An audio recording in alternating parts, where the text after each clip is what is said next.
Depan bang, depan. Depan.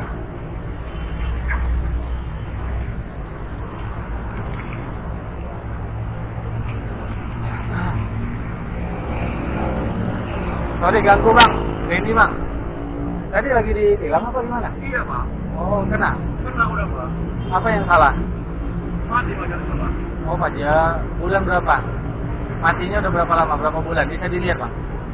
Ada. Jadi nggak jadi ditilang atau gimana nih tadi di dalam? Enggak pak. Oh. Diminta uang? Iya 100 pak. Abang kasih? Kasih. Parah ya. Boleh ku foto bang? Nanti aku udah dapat buktinya. Jadi nanti yang oknum di situ, disup sama polantasnya nanti kita proses. Karena kan pungli ya. Sayangnya di sini bodycam saya kehabisan baterai. Jadi ada beberapa informasi lainnya yang tidak terekam. Tapi dapat saya jelaskan bahwa pada saat saya tanyakan, si supir ini terkena 2 kali pungli hari ini di lokasi yang sama. Paginya dia terkena pungli 100.000 di seberang. Lalu pada saat kembali ke arah Medan juga barusan ini terkena pungli lagi 100.000. Bahkan katanya diminta lagi dagangannya semangka 1 buah.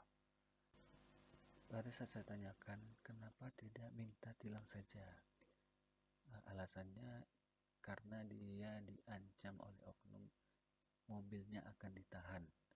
Padahal pelanggarannya hanya karena pajaknya belum diperpanjang 2 bulan. Selain itu akunya kepada saya bahwa semuanya lengkap, SIM lengkap, kit juga masih berlaku, lalu juga ada STNK. Cuman karena alasan pajak yang telat diperpanjang selama 2 bulan, oknum mengancam akan menahan kendaraan bermotor sehingga mau tidak mau harus membayar pungli sebanyak 2 kali di lokasi tersebut.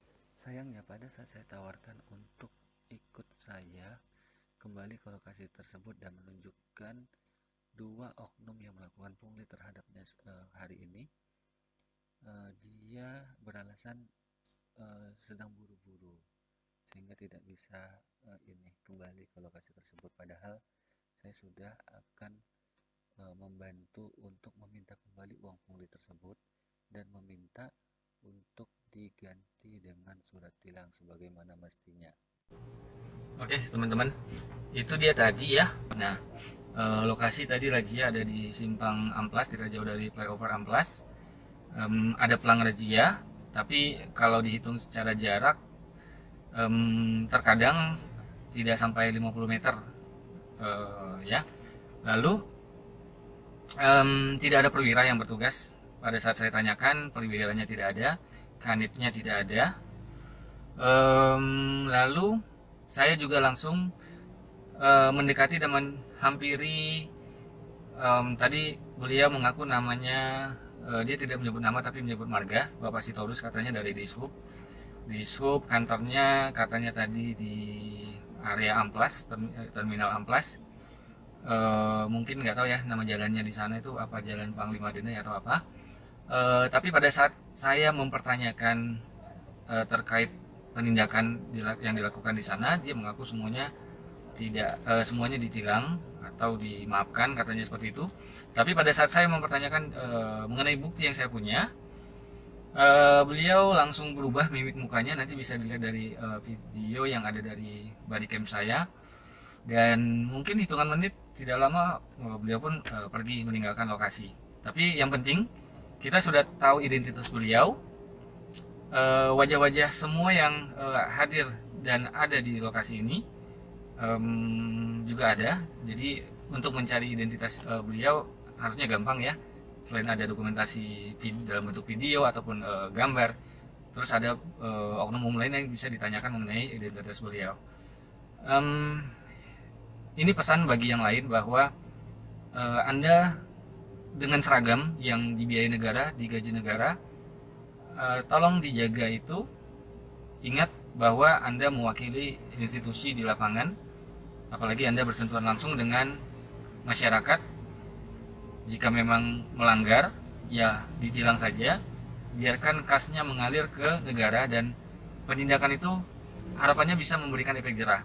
Tapi pada saat Anda meminta pungli atau menerima pungli, itu persepsinya akan berbeda dari si pengendara yang dipungli, karena dia akan berpikir bahwa seragam yang Anda gunakan Anda salah gunakan, Anda menerima uang dan masuk ke kantong pribadi Anda, bukan ke negara, sehingga persepsi ini yang akan mungkin disampaikan ke teman-temannya, sehingga dapat mengeneralisir satu institusi hanya karena 1-2 orang. Itu pesannya. Dan kedua, sangat miris yang dilakukan oleh oknum yang bernama Pak Sitorus tadi, karena korban yang terekam memberikan pungli dan beliau menerimanya itu adalah seorang tukang becak. Kejadian sekitar pukul 10 pagi, mungkin kebetulan saya lewat sekitar pukul 10 pagi atau kurang. Mungkin ya korban baru keluar juga, belum ada uang atau seperti apa, tapi akhirnya uang itu berpindah tangan. Bayangkan kalau penindakannya dilakukan benar-benar ditilang, ya. Kalau ditilang, beliau masih ada kesempatan 2 minggu sampai hingga proses sidang, dan keputusan pengadilan biasanya lebih rendah dan sifatnya minimal. Ya, kita tidak tahu, terkadang justru uang pungli yang diserahkan itu lebih besar dibanding pada saat keputusan pengadilan itu sendiri. Ya, itu sangat miris. Seorang oknum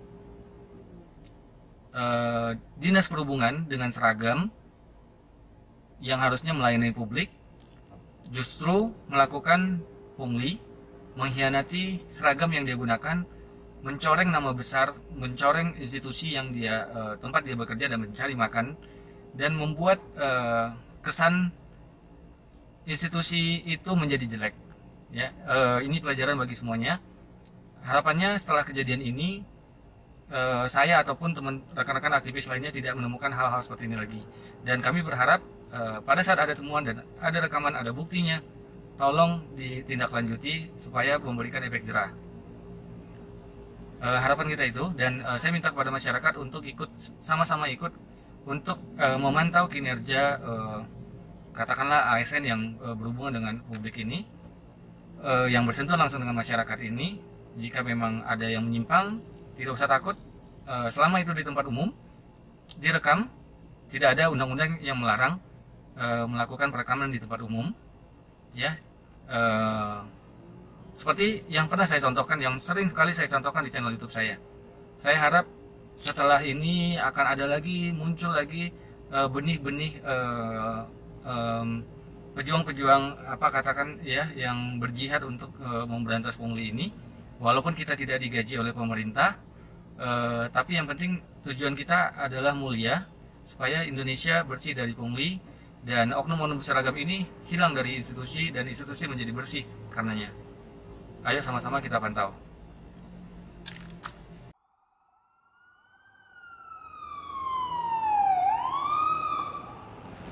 to 584. D5. Adam Young, 1955. Okay. 23, we're at 10th and Grant waiting for a telephone. I believe it was called on channel 1.